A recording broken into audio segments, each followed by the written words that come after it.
রব বলে আমি চাই না আমার বান্দা জাহান্নামে যাক, আমি চাই না আমার বান্দা জাহান্নামে যাক। ও পৃথিবীর মানুষ, তোরা কি মায়ের ভালোবাসা দেখিসনি? বাবা যখন মারতে মারতে তোকে বিছানায় শোয়াই ফেলেছে, বাত বন্ধ করে দিয়েছে তোর অন্যায়ের কারণে। তোর মাটা তোর জন্য 2 বেলা ভাত খাই নাই, 3 বেলা ভাত খাই নাই, 4 বেলা ভাত খাই নাই। তোকে মারতে যখন নিয়েছে, তোর মা এসে তোর পিঠের উপরে এমন ভাবে তোকে জড়াই ধরেছে, তোর বাবার প্রত্যেকটা আঘাত তোর পিঠে পড়ার যেগুলা তোর মা এই পিঠের মধ্যে আপন করে নিয়েছে। সন্তানের গায়ে আঘাত দিতে দেয় নাই। ও মা, তোর কাছে এত মায়া কেন?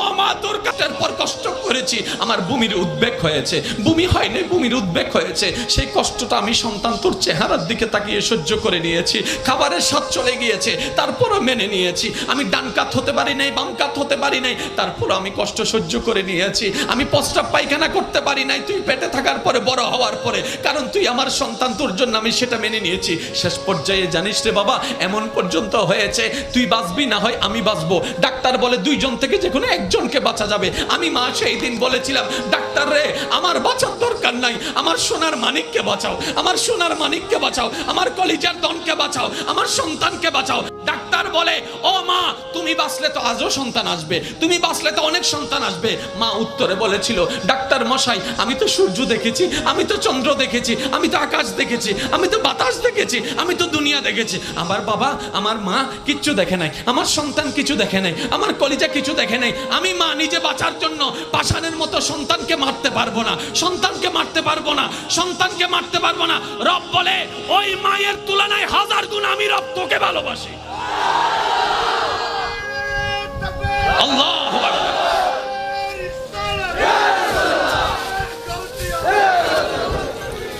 আল্লাহ, ও গো আল্লাহ, ক্ষমা করে দাও, মাফ করে দাও। আল্লাহ, ও গো আল্লাহ, ক্ষমা করে দাও। একটু অন্তরের ভালোবাসা নিয়ে ডাকটা দেন না। আল্লাহ,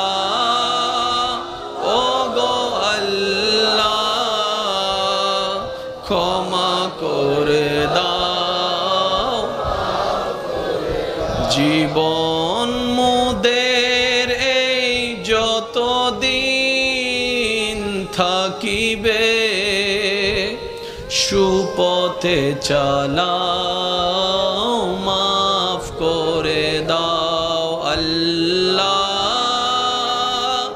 ও গো আল্লাহ, ক্ষমা করে দাও।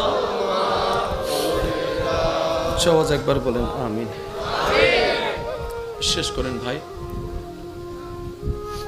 আমরা এমন রবের বান্দা যার দরবারে কিচ্ছুর কমতি নেই, কিচ্ছুর কমতি নাই।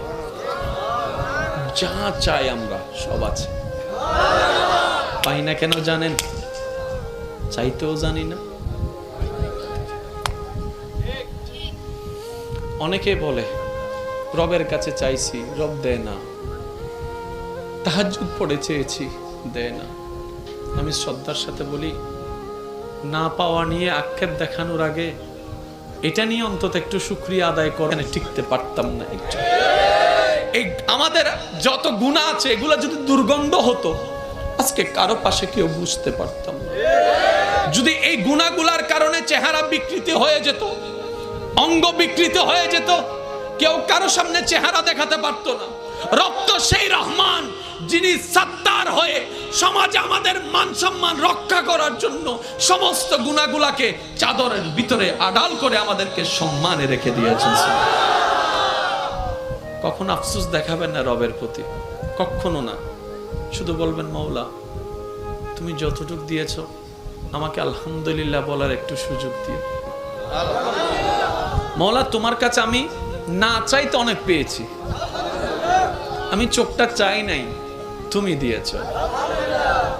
মওলা তুমি দিল আলহামদুলিল্লাহ, না দিল আমি তোমার কাছে শুধু এতটুকু চাই, আমি যেন সর্বদা তোমার শুকরিয়া আদায়কারী বান্দা হয়ে থাকতে পারি। মাওলা সে তৌফিক দাও। সবার মনে যে অশান্তি বিরাজ করছে, আপনি জানেন এই অশান্তির ওষুধ শুধু একটাই, দিলটাকে সজ্ঞানে স্বইচ্ছায় রবের দরবারে স্যারেন্ডার করাই দেন, ঝুঁকাই দেন। এই ছাড়া শান্তি পাওয়ার দ্বিতীয় কোনো রাস্তা নাই, রাস্তা নাই, রাস্তা নাই। হুয়াল্লাযী আনজালাস সাকিনাতা ফী কুলুবিল মুমিনিন। তো জানাটার পাশে বুঝাটাকে অ্যাড করেন। আপনার চাইতে সফল আর কেউ হতে পারবে না, কেউ হতে পারবে না। আরে রহমানের বান্দারা যদি সফল না হয়, হবে তো হবে কারা? রাহমাতুল্লিল আলামিন নবীর উম্মতরাই যদি সফল না হয়, হবে তো হবে কারা? কোরআন পানেওয়ালা, হাদিস পানেওয়ালা যদি সফল না হয়, হবে তো হবে কারা?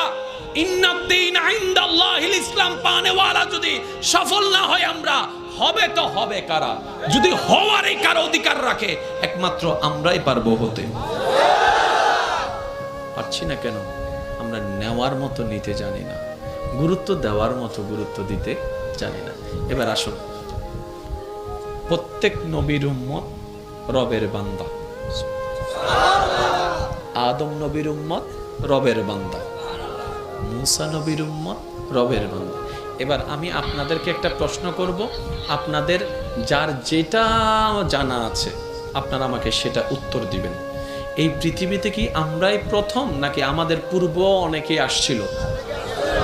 আচ্ছা, অনেক নবী আসছিল। মুসা নবীর উম্মত, কাউকে বলা হয়েছিল ঈসা নবীর উম্মত। যেভাবে আমরা থাকছি ওনারাও হয়তো সেভাবে থেকেছে। স্টাইলটা ভিন্ন ছিল, দেশটা ভিন্ন ছিল, রংটা ভিন্ন ছিল, ভাষাটা ভিন্ন ছিল, সবাই তো রবের বান্দা। এবার আমি আপনাদেরকে একটা প্রশ্ন করি ভাইয়েরা, সজ্ঞানে সবাই উত্তর দিবেন। আগের যুগে যতজন বান্দা নবীর উম্মতরা ছিল, তাদের জন্য আমাদের মতো ঠিক কিছু বিধান, আদেশ, নিষেধ ছিল কি ছিল না? আওয়াজ আমি পাইনি। আদেশও ছিল, নিষেধও ছিল। আগের যুগের বান্দারা, নবীর উম্মতেরা আদেশ অমান্য করলে গুনাহ হতো, যেভাবে আমাদেরটাও হয়, গুনাহ হতো। ডেস্ট্রয় কিসের কারণে? গুনার কারণে। কিসের কারণে? জোরে বলেন, কিসের কারণে? আল্লাহর হুকুম অমান্য করলে গুনাহ হয়, তাহলে গুনার কারণে তারা ধ্বংস। এবার আমি একটা প্রশ্ন করতে চাই আপনাদের সবার বিবেকের কাছে, আপনারা উত্তর দিবেন। আগের যুগের বান্দারা বেশি গুনাহগার ছিল নাকি আমরা বেশি? আরেকটু জোরে। তো আমরা শেষ হলাম না যে? আরেকটু জোরে। হয় না, হয় না, আরেকটু জোরে। আগের যুগের বান্দারা, নবীর উম্মতরা যখন আল্লাহর আদেশ অমান্য করে নিজের মন মতো জীবন যাপন করতে শুরু করলো, আল্লাহ তাআলা তাদেরকে একবার ওয়ার্নিং দিয়েছে, ফেরত আসো, ফেরত আসো, ফেরত আসো, ফিরে আসো। দ্বিতীয়বার ওয়ার্নিং, ফিরে আসো। তৃতীয়বার ওয়ার্নিং, ফিরে আসো। যারা এসেছে, যারা এসেছিল, তারা রহমতের মাধ্যমে মুক্তি পেয়ে গিয়েছে। আর যারা আসেনি, কেউ নূহ আলাইহিস ইসলামের ওই সময়ের প্লাবনের মধ্যে পানিতে ডুবে শেষ হয়ে গিয়েছে। কেউ বা লূত আলাইহিস সালামের সময়ে আসমান থেকে আগুনের বর্ষণ হয়ে ধ্বংস হয়ে গিয়েছে। কেউ বা বানরের রূপে রূপান্তরিত হয়েছে, কেউ বা এই রূপে, কেউ বা ওই রূপে। কেউ পাথর হয়ে গেল, কারো ধ্বংস হয়ে গেল, কারো পানি উল্টাই গেল, কারো জমিন উল্টাই গেল। কোনো না কোনোভাবে একবার, দুইবার, তিনবার ওয়ার্নিংয়ের পরে সব কিছু আল্লাহর পক্ষ থেকে ডেস্ট্রয় হয়ে গিয়েছে। যেটা ডেস্ট্রয় হয়েছে, ধ্বংস হয়েছে, সে জাতির কোনো নাম নিশানা নাই, সেই এলাকার কোনো নাম নিশানা, অস্তিত্ব তেমন আগের মতো নেই। ওইটা আর উর্বর জমি বলা হয় না, সেটাকে আযাবের জমি বলা হয়, আযাবের জমি বলা হয়, সাজার জমি বলা হয়। এবার আসমান প্রশ্ন করে, মওলা 2022 সালে যারা আছে ওরা আগের গুলার চাইতে 10 ডবল গুনাহগার। আমি আমার কথা বলছি, আপনি আপনারটা বলুন। কিরে? আসমান বলছে, মওলা আমরা তো দেখেছি লূত আলাইহিস ইসলামের উম্মতকে অবাধ্যতার কারণে তুমি কিভাবে ধ্বংস করেছো। আসমান বলে, আমি দেখেছি, সূর্য বলে আমি দেখেছি, চন্দ্র বলে আমি দেখেছি মৌলা, জমিন বলে আমি তো নিজে দেখছি। অবাধ্য যারাই হয়েছে তোমার গজবের শিকার হয়েছে, গুনাহ যারাই বেশি করেছে তারাই গজবের শিকার হয়েছে। এবার আমরা যখন দুনিয়াতে বিচরণ করতে লাগলাম, তাদের যুগে ফেসবুক ছিল না, আমাদের যুগে ফেসবুক আছে। তাদের যুগে ইউটিউব মেসেঞ্জার ছিল না, আমাদের যুগে ইউটিউব মেসেঞ্জার আছে। তাদের যুগে ইন্টারনেট ছিল না, আমাদের যুগে ইন্টারনেট আছে। মূল কথা যেটা বলতে চাচ্ছি, তাদের গুনাহ করাটা যত কঠিন ছিল, আমাদের গুনাহ করাটা তত সহজ হয়ে গিয়েছে। সহজ হয়ে গিয়েছে। হাঁটতে গুনাহ, বসতে গুনাহ, শুইতে গুনাহ, যাইতে গুনাহ, ঘরে গুনাহ, বাইরে গুনাহ, বন্ধুদের ভিতর গুনাহ, ভাই বোনের ভিতরে গুনাহ, বন্ধু বন্ধু গুনাহ, ভাই ভাইয়ে গুনাহ, এমন গুনাহ তেমন গুনাহ, টিভিতে গুনাহ, মিডিয়ায় গুনাহ, মোবাইলে গুনাহ, এখানে গুনাহ, সেখানে গুনাহ, চার দোকানে গুনাহ, চার দোকানের মধ্যেও গুনাহ, চা খাইতে গেছি সেখানেও গুনাহ, গুনায় গুনায় আমাদের ভরপুর। এবার আসমান বলে, ও মাওলা, তারা তো গুনাহ করতেই আছে, গুনাহ করতেই আছে, তুমি আযাব দিচ্ছ না কেন? জমিন বলে, মাওলা, তারা বড় পাপী, তাদেরকে আযাব দিয়ে ধ্বংস করে দাও। সূর্য বলে, মাওলা, তুমি আযাব দিচ্ছ না কেন? চন্দ্র বলে, মাওলা, তুমি আযাব দিচ্ছ না কেন? সুবহানাল্লাহ জোরে বলেন না। চন্দ্র বলে, মাওলা, তুমি আযাব দিচ্ছ না কেন? মঙ্গল গ্রহ বলে, মাওলা, তুমি আযাব দিচ্ছ না কেন? জিব্রাইল বলে, মাওলা, ধ্বংস করে দাও না তাদেরকে। পাপ তো এমন পর্যায়ে চলে গিয়েছে, সন্তান পর্যন্ত মা বাবাকে হত্যা করতে দ্বিধাবোধ করছে না, হত্যা করতে দ্বিধাবোধ করছে না। বউ রেখে 3-4টা মেয়ের সাথে পরকীয়া করতে দ্বিধাবোধ করতেছে না। জেনার উপর জেনা করে যাচ্ছে, প্রেমের নামে জেনা করে যাচ্ছে মাওলা, সুদ করে যাচ্ছে, ঘুষ করে যাচ্ছে মাওলা। অন্যায় তো বেড়ে যাচ্ছে, পাপ তো বেড়ে যাচ্ছে, আদেশ অমান্য তো বেড়ে যাচ্ছে। ও মাওলা, আগের যুগের বান্দাদেরকে, নবীর উম্মতদেরকে তুমি আযাব দিয়েছো, সাজা দিয়েছো, তাদেরকে দিচ্ছ না কেন? তাদেরকে দিচ্ছ না কেন? আসমানের প্রশ্ন, জমিনের প্রশ্ন, সূর্যের প্রশ্ন, চন্দ্রের প্রশ্ন, জিব্রাইলের প্রশ্ন, ইসরাফিলের প্রশ্ন, মিকাইলের প্রশ্ন, আজরাইলের প্রশ্ন, জমিনের প্রশ্ন, সাগরের প্রশ্ন, পানির প্রশ্ন, হাওয়ার প্রশ্ন, মেঘের প্রশ্ন। এবার রব্বে করিম বলে, শুনো শুনো, তোমাদের কথা সত্য। আগের যুগের যারা আছে তাদেরকে আমি আযাব দিয়ে ধ্বংস করে দিয়েছি, অমান্যতার কারণে, বেয়াদবির কারণে, গুনাহের কারণে, বেয়াদবির কারণে, গুনাহের কারণে, পাপের কারণে। কিন্তু এই জগৎ থেকে, এই জাতিকে আমি রব ধ্বংস করব না, কারণ মুস্তাফা নবীকে আমি ওয়াদা দিয়েছি, কথা দিয়েছি, কথা দিয়েছি, কথা দিয়েছি। কোরআন ডাক দিয়ে বলে, কোরআন ডাক দিয়ে বলে, কোরআন ডাক দিয়ে বলে, ওয়ামা কানাল্লাহু লিউআযিবাহুম ওয়া আনতা ফীহিম। ও রাসূল, যে জমিনে আপনি শুয়ে আছেন, যে জমিনে আপনি আছেন, আমি কেমনে আযাব দিতাম? তার মানে গুনাহ করার পরও আমি আযাব দিচ্ছি না, ধ্বংস করছি না, শুধু আপনি নবী মুস্তাফার কারণে। আল্লাহু আকবার।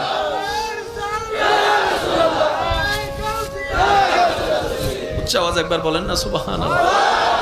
তাহলে আপনি আমি এত অন্যায় করার কারণও আল্লাহর গজব থেকে যে বেঁচে আছি, সেটাও নবী রাহমাতুল লিল আলামিনের কারণে। এছাড়া দ্বিতীয় কোনো কারণ দেখি আপনার যোগ্যতায় থাকলে আপনি দেখান, আমি আমার যোগ্যতায় থাকলে দেখাই। হাইলে গড়া সিডিং একটা হতা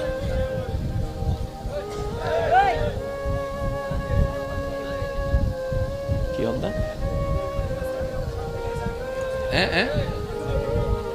ন দেখার দে তোলে কি আগে আইতে যে কি হবে না, হবে না, এগুলো হবে না। যে যেমন আছে